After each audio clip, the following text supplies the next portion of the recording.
Welcome, everyone. This is Key to Unity. Today is April 16th, 2021, and we are here to have an important conversation.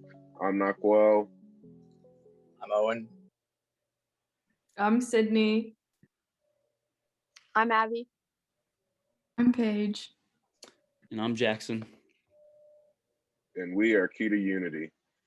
There's been a lot happening these past few days with the police killings in so many different places, and it is clear to us and everyone else that we have a vast problem in this country.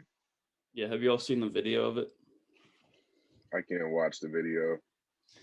Yeah, I looked at it and it didn't really show anything actually graphic. It just sort of stopped it before it got too serious, but it does show the police officer getting out of his car and the body cam or whatever, and he's running down the alleyway, and he pushes the first guy out of the way, or at least just you could tell he just sort of was physical, and then he got past them, and then he's screaming put your hands up, and he's sort of cussing and everything, which is understandable in an intense situation or whatever, but I don't know, it just seems a little bit, because I guess he there was reports of gunshots, somebody called him.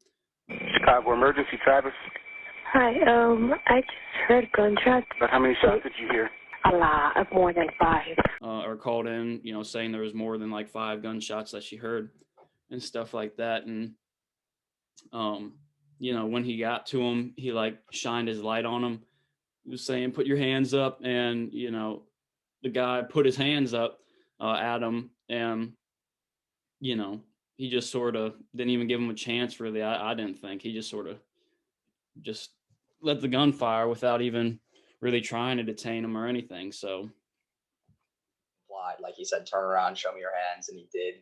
And that instant, he didn't even give him a second, just shot him right in the chest, instantly killing him. So, yeah, there's a big problem with lying on police reports. It seems they're always trying to make it look better for them, and then when the police body cam comes out, then more times than not, they're making something up. And I think something that I've been doing a little research about it is in police training, you're not supposed to shoot them somewhere where it can kill them. You're supposed to shoot them in the leg just so they fall down and they can recover from it, obviously shooting them at all is not good, but you're not supposed to shoot them somewhere where it'll kill them. Yeah, I mean, that's obvious though, because that's the last resort it should be, but it seems that's the first thing they go to, because I mean, obviously, another thing about that case was that the gun was found there's a fence that he was right next to, and on the other side of the fence there was a little, there was a little opening on the other side. There was the gun. I don't know if it was his gun, but they found that. So I guess, but like Owen said, when he turned around, he complied and he had his hands up and everything. So I don't see why he couldn't have tried to, tase him or, use handcuffs or anything before just pulling his gun out. Because in that moment, I get it's so fast, but I think everybody has to do a better job, or all the, police force has to do a better job at, making sure that's the last resort. And like Paige said, at least, if you're going to shoot the gun, don't shoot it in the, deadly area where one of his major, something that's going to kill him right away is, Yeah, that kind of goes into something I was going to say about the use of guns. In this case, even though there was gunfire, I feel he could have used something less than a gun. And this kind of also goes into what happened in Virginia when they pulled him over for a license plate, which wasn't even illegal because he had an inspect windshield. But that's not the point. They come out, they at his car with their guns drawn. I don't really see the purpose for that. They could have had tasers, but even that might have been too much. I just don't understand why they the necessity for them to always have guns drawn pointed at somebody. And of course that leads to worse issues because, of course, one, of course you could shoot them and kill them. And second, when somebody has, something so lethal pointed at you that could end your life, you're going to not act right, and it can just lead to so many bad things. So I think police need to not rely on guns so much and use that as a very last resort, only in the most desperate situations. I feel like it's also so different when it's like 4 police officers on one person and they're just all like pointing your gun at you, and your first like thought is like what do I do? It's not like you're gonna automatically like put your hands up and stand still. You're gonna be scared and terrified. So I'd be terrified if I had guns pointed in my face. So I mean, just like all you guys are saying, like you're not going to be thinking straight. Like you're going to be thinking, like you're not thinking in the moment. Like what are these people telling me to do? Like you're thinking, like how do I keep myself alive in this situation? You know, like you're not like thinking about everything that's being yelled at you all at once. And I know like there was some said about how like police need to be, or like Paige said something about like the training and how they're like taught to do this and that. But this is a recurring theme in America. It keeps happening over and over again. So I think that, honestly, at this point, it's anybody, but mostly, people of color need to, know how to act when the police are around. Even if you do comply, anything can happen. But like it's just police they can do what they need to do, but at the same time, like it just keeps happening over and over again. So really, at this point, it's every man for himself when it comes to getting pulled over and that kind of stuff. What do you think, Naquel? I mean, it's been an issue for like many years before we were even born. I don't understand the thought process of you just immediately need to go after a gun. I know we've already talked about that, but obviously, correct me if I'm wrong, but when you become a police officer, don't they put you in situations where like they're trying to get you to do everything except pull out your gun to like, I don't know, decrease the intensity of the situation or whatever? I feel like that's just their go-to target. And I don't know if that's a fair thing, because again, I'm not an officer. I never plan on being an officer. I understand you have split-second decisions, but like if you're training to do this, I feel like they should train you better. And I don't feel like you could be like really scared if you're going to be an officer, especially in Chicago, out of all places. I think you have to really have some strength about yourself to like, I don't know how to say it in words, but it's exhausting, honestly. I feel like we have the same conversations over and over again, and more things just continue to happen. We have so many laws. We can talk about everything and to do and like to set in stone to become a law or a right. And it seems like they're just forget that and do whatever they want to do. So it's exhausting at this point to keep having the same conversations about something that shouldn't even be that hard. Yeah. And I mean, you want to like you said, de-escalate the situation. I feel like they always just escalate it. Like those are two words I look at. But so that sort of could bring it into the next like part of it, which is like, how do you solve these issues? Because obviously it's like a cycle, like you said, Naquel, it's not, and it's been this way, not just like for how long we've been alive, like our grandparents have seen, like people before us have seen it. And the same thing. It's just now it's obviously more, televised, and, there's there's more, media and stuff. Yes, Sydney? Like the only reason that this cycle is not being broken is because every single time it happens, these police know they're not going to get in trouble usually. There's never really justice for these people. So every single time they do it, they're like, oh, I'm fine. We can think of some dumb excuse about it being a taser and not a gun, stuff like that. That's the only reason why this stuff keeps happening, because, if these police actually got, death sentence and, like got sent to jail, that it wouldn't keep happening. But since they know they're nothing's really going to happen to them, it's a vicious cycle. Yeah, in a way, I think like that's true and it has been, but I hope that's changing more recently now that it has become more mainstream. Like George Floyd and Derek Chauvin, he's probably, well, of course, the trial hasn't ended, but it looks like he may be going to jail. And so if we do keep pushing this issue and they actually do get held accountable, then maybe that could actually lead to a change where officers realize that there is accountability, so they have to think about what they're doing more.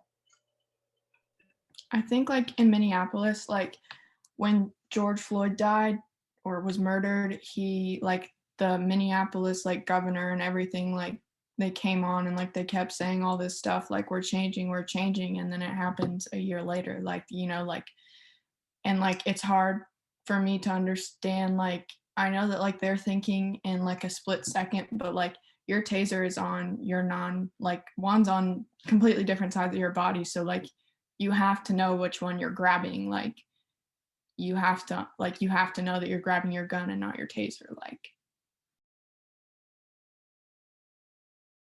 No one should be out on the field if they can't tell the difference between the two. But can I ask, do y'all really believe that? Like, I don't know if y'all heard, but the officer who killed Daunte Wright, she had like 26 years of experience, and she was also the president or whatever of the police union. And I don't know, that I watched the video and it just didn't make sense to me. I don't feel like she was telling the truth after she had shot him. I don't know if you've seen it, but she was like, "Oh, bleep, I shot him." But that didn't really sound convincing to me. It sounded like she knew what happened. And normally they train you that you're supposed to have your gun or your taser or whatever on like the side of your dominant hand, if I'm not mistaken. And 26 years of experience, I think you know which hand or which side you have each on. So I don't know. I think it's a lie, honestly. And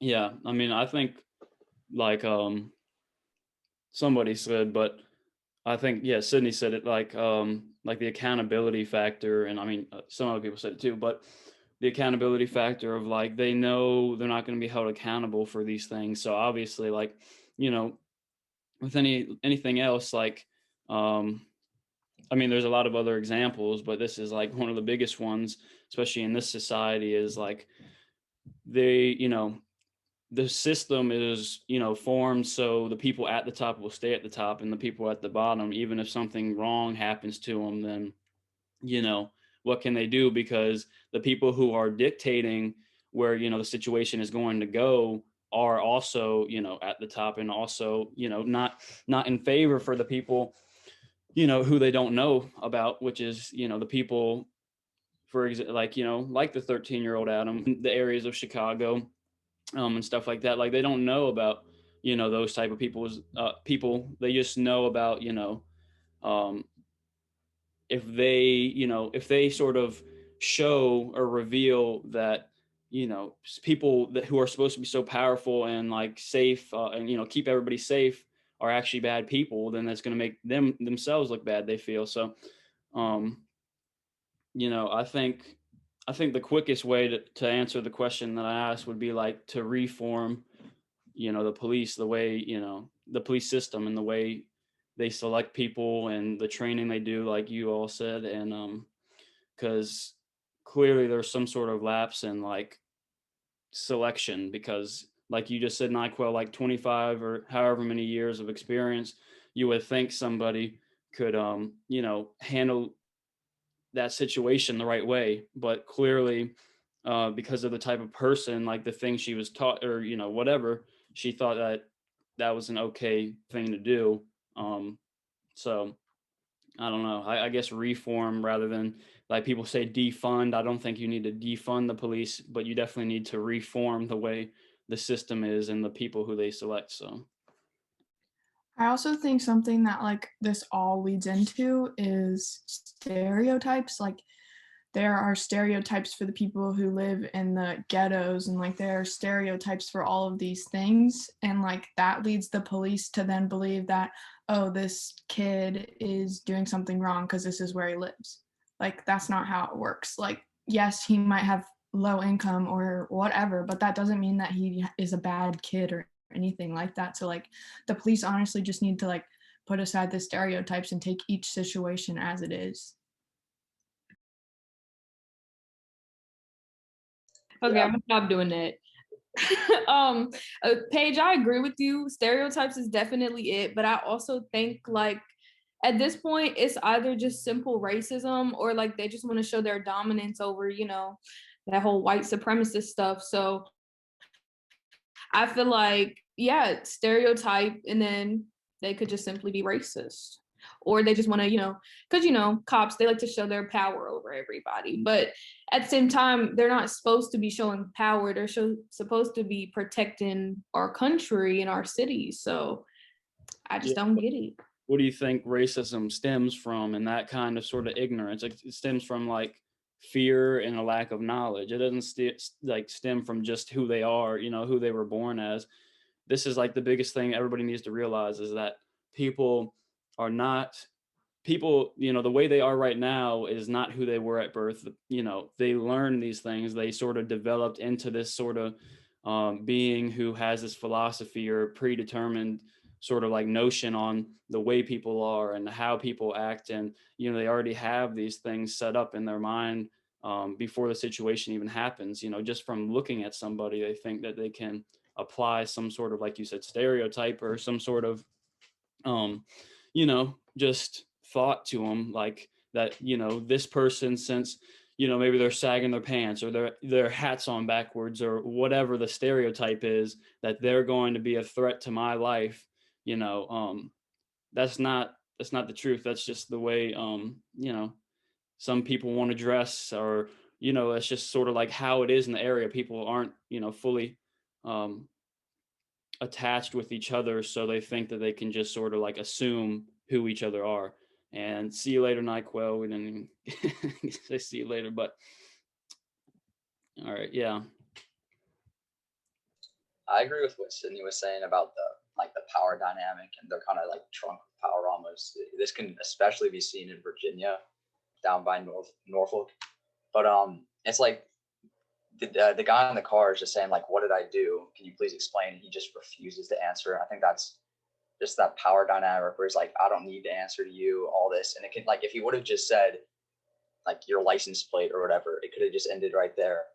And I don't know how you would combat this issue, but it's just the police officers really feel like they have an obligation, like that they're so empowered. And yeah, I think that is a main issue, but I don't know how to solve that. Does anybody have any ideas on how you could fix that? I think this all just kind of goes back to like what Jackson was saying. Like, it's not defunding the police, it's reforming and like making everyone go through equal training and like having people understand like your job is to protect people. Like, that is what the police is for, and that's your job. So like, your job is not to have people fear for their life when they're pulled over. Like, your job is to be protecting people. Your job is not to like have people scared to call you when there's something going on. Like, yeah. I mean, that's why I said like the quick way would be to reform, like, and that's obviously not necessarily like quick, but I would say like the longer way would be to like educate for the youth, and like actually teach these people who are gonna, come up and like maybe want to be a police officer, teach them the right things before they even can learn the wrong. You know what I mean? So it starts early, definitely. I think that's why the education and the system of that also needs to be reformed, and like we need to have classes where we learn different things that are going to help in real life situations, and having empathy and care for one another and stuff like that, and all a bunch of different other things. But because then you wouldn't even have to worry about somebody's character when it comes to a situation like that. Like, what they're going to do. But right now, the selection process, I don't know exactly how it works, obviously, but clearly it needs to be changed, because just as important as training, you need to judge somebody's character the right way.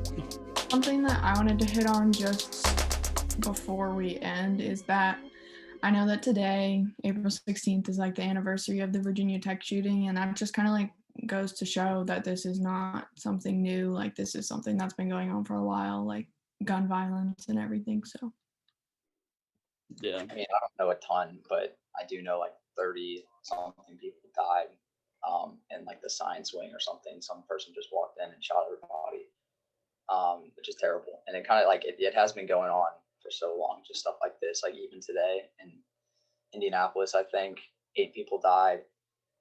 And I don't really know how to fix this. And it's obviously been people trying to talk about this for a long time. But in other countries, this is nowhere near the same issue. So it obviously has to do with how our gun laws are formed.